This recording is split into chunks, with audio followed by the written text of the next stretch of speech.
Assalamualaikum warahmatullahi wabarakatuh. Selamat berjumpa kembali dengan channel Bela Agama. Pada kali ini kita akan coba membuat pendalaman akidah ya, dan juga pendalaman Al-Qur'an gitu ya, yang mana sering terjadi dalam dialog atau perdebatan itu ditanyakan apakah Tuhanmu dan Tuhanku sama. Tuhanmu adalah zat, Tuhanku adalah roh. Nah, pertanyaannya adalah, apakah konsepsi Tuhan roh dapat diterima dalam konsepsi tauhid Islam gitu ya.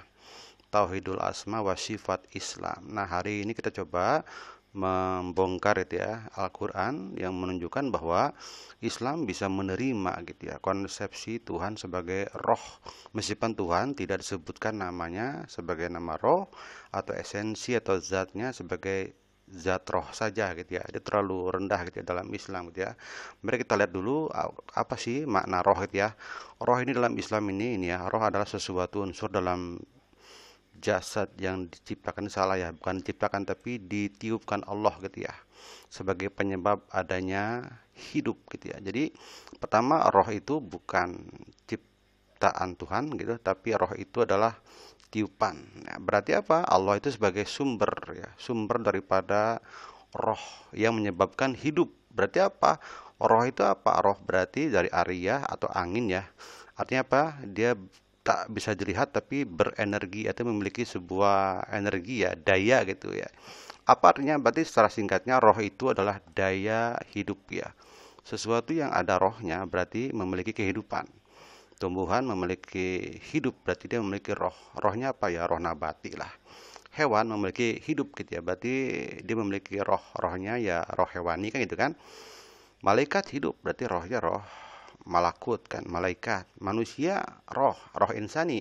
Nah, Allah juga adalah, katanya dalam Kristiani ya, Allah itu adalah roh gitu ya. Berarti dia itu hidup dia gitu. Nah, dalam Islam bagaimana? Apakah konsepsi Tuhan sebagai roh itu dapat diterima gitu ya, atau dapat diakomodir dalam tauhid asma wa sifat? Mari kita bahas bersama-sama ya.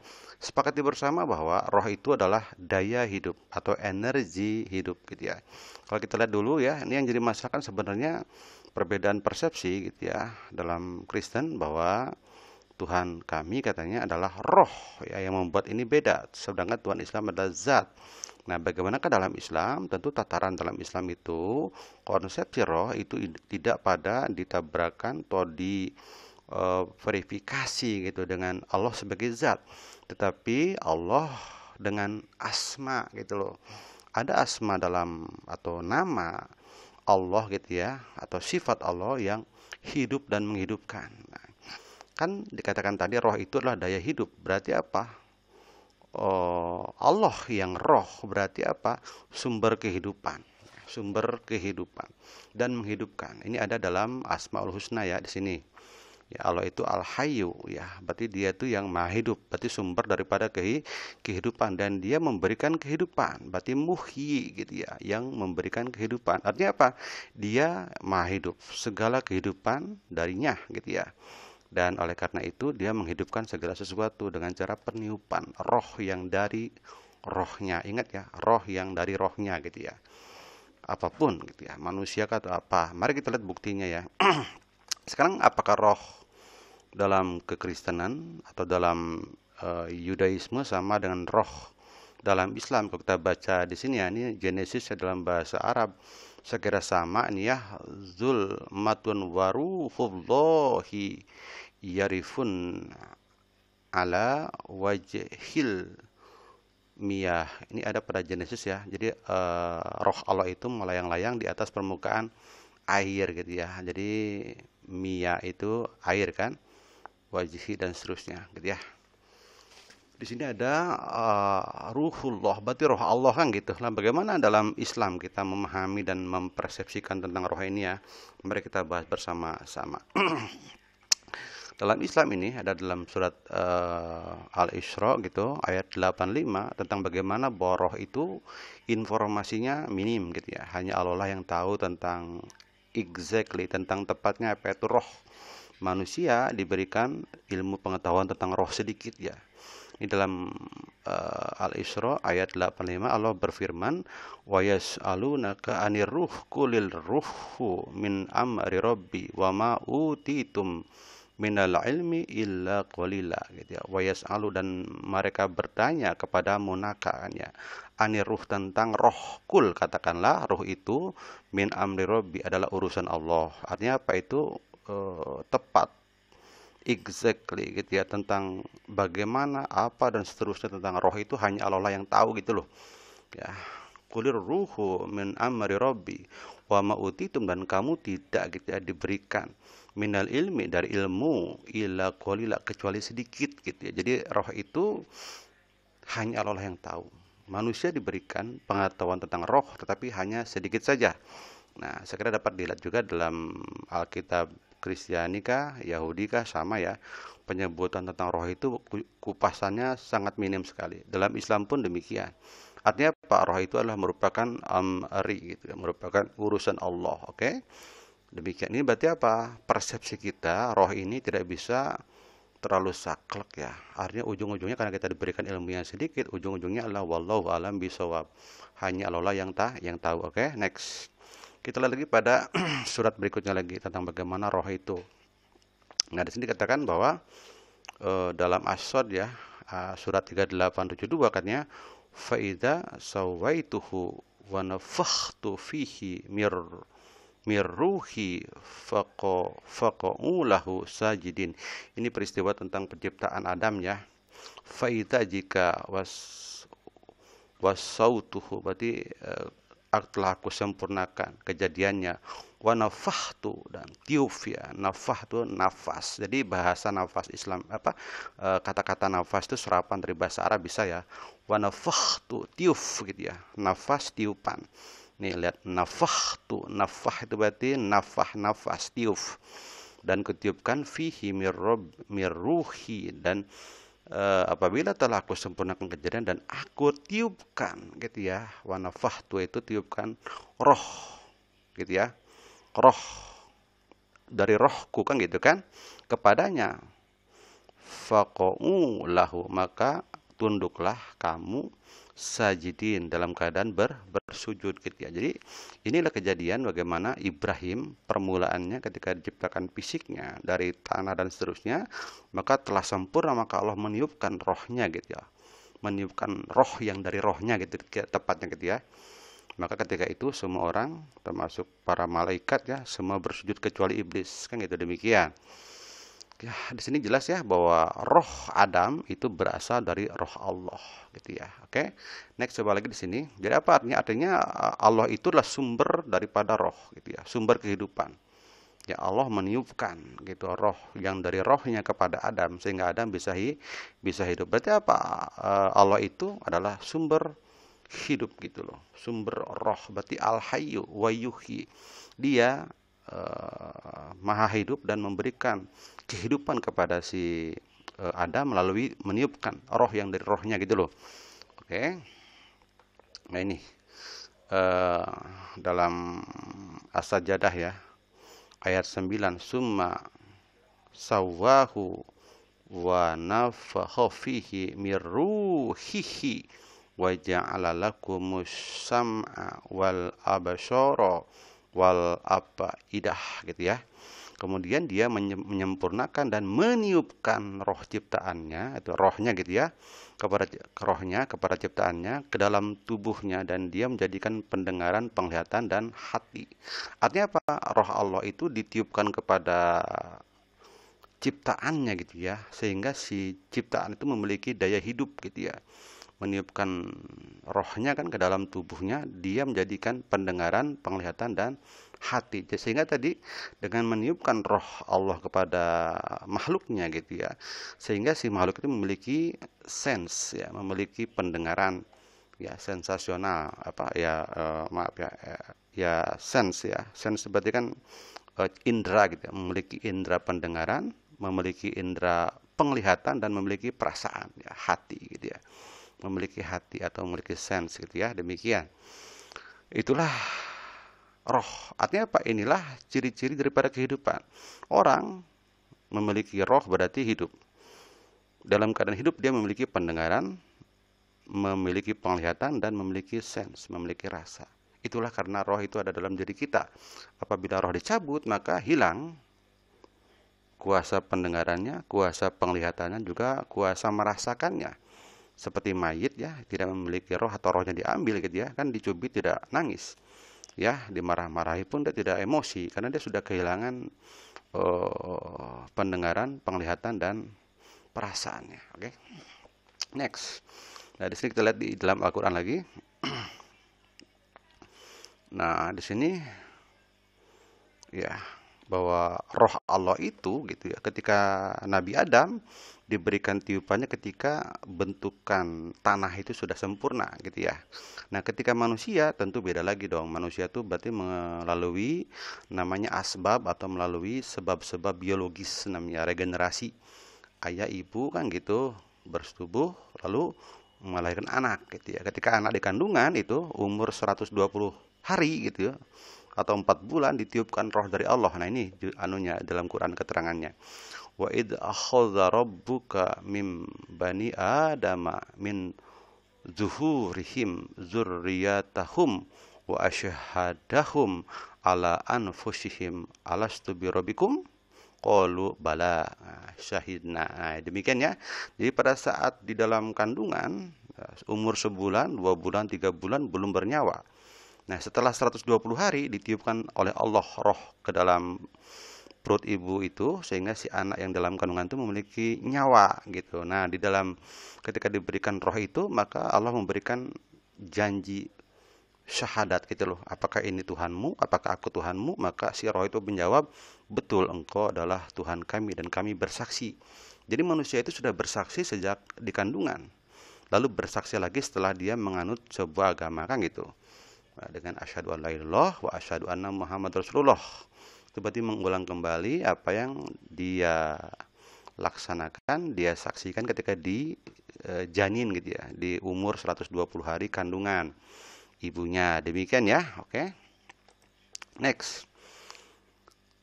Nah, di sini kita lihat lagi dalam surat An-Nisa ya, ayat 171. Ya ahlal kitab la taghlu fi dinikum wa la taqulu 'ala Allahi illal haqq.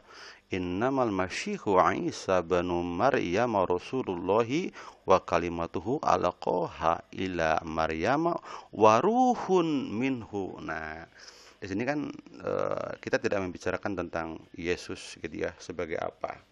Di sini konteksnya adalah tentang roh gitu ya. Ini tentang Yesus juga ini. Ya ahlal kitab, wahai ahli kitab ya, janganlah engkau berkata-kata yang berlebihan ya. Dan janganlah berkata kepada Allah tentang Allah kecuali yang benar. Innamal masyu, sesungguhnya Isa itu, Isa anak Maryam gitu ya, adalah Rasulullah dan kalimatnya alqoha didatangkan ila kepada gitu ya Maryam, ruhun wa ruhun minhu, dan diberikan dianugerahi ruh. Ruhun berarti ruhun itu roh ya. Minhu apa? Roh dari Allah. Berarti Isa itu apa? Roh. Isa itulah dianugerahi roh yang dari rohnya. Pertanyaannya berarti kejadian Isa sama nggak dengan Adam? Sama. Ketika Nabi Adam itu tubuhnya sudah dibentuk dari tanah, sudah sempurna ditiupkan. Nah, ini pun sama, Nabi Isa pun diberikan ini ya kalimatnya gitu, dan juga ruhun minhu. Jadi bukan ruhullah tapi ruhun minhu. Ruh yang dari ruhnya. Artinya apa? Isa diberikan tiupan. Tiupan roh yang dari roh Allah gitu loh. Oke? Demikian. Jadi dalam Islam kejadian Isa itu yang luar biasa hanya dia bisa lahir tanpa ayah. Kejadian Isa sama dan kejadian Adam. Kata Quran menggunakan kun fayakun. Maksudnya apa sih? Maksudnya Adam tanpa asbab ibu dan ayah, maka kun, jadilah, maka jadi. Isa hanya ibu tanpa ayah. Nah, sesuatu yang janggal, tidak bisa dalam reproduksi biologis normal, nggak bisa. Maka digunakan juga kun. Berarti apa? Zigot atau apa ya, zigotnya itu atau pembuahan sel telurnya, yang dari ibunya Maryam ada sel telur, tetapi spermanya nggak ada, spermatozoid. Nah, spermatozoid itulah diciptakan dengan kun fayakun, sehingga terbuahilah, sehingga menjadilah insan, manusia yang bernama Isa ibnu Maryam atau Yesus. Oke, demikian dalam Islam ya, tidak terlalu istimewa. Next lagi kita lihat di sini dalam An-Naba ya, surat 78 ayat 38. Yauma yakuruhul malaikatu soffa. Nah, di sini diterangkan bahwa pada hari ketika ruh dan malaikat berdiri bersaf-saf, mereka tidak berkata-kata kecuali siapa yang telah diberi izin kepadanya oleh Allah. Artinya apa? Ini adalah ketika manusia dikembalikan kepada Allah, mereka berbentuk roh gitu ya, dan para malaikat. Jadi kita nanti akan kembali kepada Allah berbentuk roh gitu loh.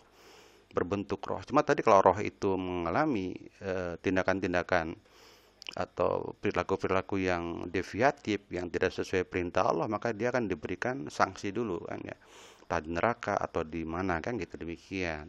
Nah, kondisi roh ini adalah kondisi kita akan kembali kepada Allah. Dalam Al-Quran disebutkan inna lillahi wa inna ilaihi roji'un gitu ya. Inna lillahi itu apa? Artinya kita berasal dari Allah dan kita akan kembali kepada Allah kan gitu. Ini qalu inna lillahi, aku berarti kami gitu berasal dari Allah, wa inna ilahi rojiun, dan kami akan kembali kepada rojiun, akan dikumpulkan kembali kepada Allah.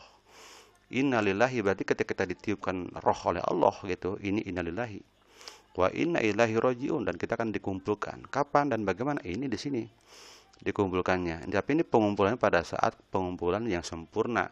Ketika roh itu tidak memiliki dosa atau apa gitu ya, itu dikumpulkan, didekatkan oleh Allah dengan Allah kan gitu, demikian. Walau alam bisawab ya. Next lagi. Di sini saya bilang tadi. Jadi apa artinya? Artinya konsepsi Tuhan sebagai roh dapat diterima dalam Islam dalam konteks tauhidul asma, bahwa Allah memiliki nama yaitu Yuhyi, Allah Al-Hayyu. Karena tadi saya bilang roh itu adalah energi hidup ya. Roh adalah energi hidup nih. Roh adalah energi hidup. Nah, manusia bisa hidup karena ada yang maha hidup. Siapakah yang maha hidup? Ya Allah kan gitu. Huwa yuhyi wa yumit wa ilaihi turja'un. Dia yuhyi, menghidupkan dan mematikan, dan kepadanya lah akan dikembalikan ya. Mirip-mirip dengan inna lillahi wa inna ilaihi raji'un kan gitu. Huwa yuhyi berarti dia yang menghidupkan, dia yang meniupkan roh, begitu loh. Oke, jadi konsepsi Tuhan sebagai roh dapat diterima dalam Islam dalam konteks tauhidul asma, Allah sebagai Al-Hayyu. Oke, inilah maksud daripada Yahweh itu sendiri. Nama Yahweh kan dalam Ibrani kan itu kan Eser Ehyeh. Dalam Arabnya Ihya Hilazihiyah. Ihya itu Ehyeh hidup, lazi itu Eser atau yang gitu. Yah itu berarti hidup juga. Jadi hidup yang hidup itu loh. Dalam tauhid asma wa sifat Allah Al-Hayyu wa Yuhyi. Yuhyi berarti hidup dan menghidupkan. Jadi konsepsi Tuhan sebagai roh ya sama dengan konsepsi Tuhan sebagai Yahweh. Dalam Islam itu bisa kita terima dalam ranah bukan zat ya, tapi ranahnya adalah ranah tauhidul asma wa sifat. Itu apa? Asma Allah yaitu adalah Al-Hayyu huwa yuhyi. Ini di sini ada Asmaul Husna ya. Ada 99 Asmaul Husna, di antaranya tadi Allah itu maha hidup kan gitu. Nah, ini Allah itu Al-Hayyu maha hidup ya. Oke. Demikian saya kira ini ya. Al-Muhyi yang menghidupkan. Allah juga Al-Hayyu. Jadi konsepsi Allah sebagai roh itu mirip-mirip dengan konsepsi Allah sebagai Yahweh. Konsepsi Allah sebagai roh kah, sebagai Yahweh kah, sama. Al-Yuhyi, Ihya Hiladihya. Ini berhubungan dengan Allah yang Al-Hayyu wa Yuhyi. Berarti apa? Bisa diterima dalam Islam, dalam tataran Tuhan tidak sebagai zat, tapi Tuhan sebagai tauhidul asma namanya. Asmanya apa? Al-Muhyi yang menghidupkan. Al-Hayyu sumber daripada kehidupan dan hidup tanpa butuh siapapun dia. Begitu. Kenapa? Roh itu adalah energi hidup. Tanpa roh maka tidak ada kehidupan. Berarti apa? Roh ada hubungan dengan hidup. Roh hidup ya roh gitu. Berarti apa? Konsepsi Tuhan yang hidup berarti konsepsi Tuhan yang hidup dan menghidupkan. Al-Hayyu wa Yuhyi. Sekali demikian saja pendalaman materi tauhid kita, mudah-mudahan dapat bermanfaat. Billahi taufik wal hidayah. Wassalamualaikum warahmatullahi wabarakatuh.